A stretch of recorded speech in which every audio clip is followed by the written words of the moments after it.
আর যদি ভাবেন, মন দিয়ে শুনুন, যদি ভাবেন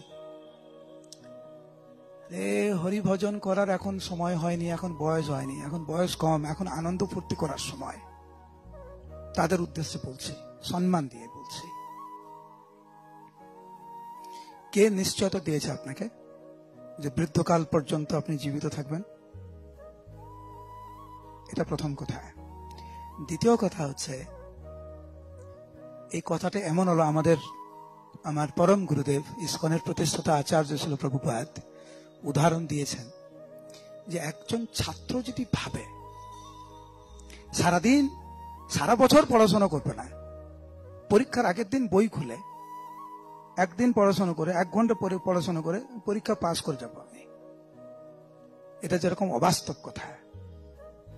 সারা জীবন পাপ কর্ম করবো আমি, কুচিন্তা করবো, ভগবানকে ডাকবো না, আর জীবনের যখন অকেজ হয়ে যাব, আমরা অকেজ হয়ে যাব,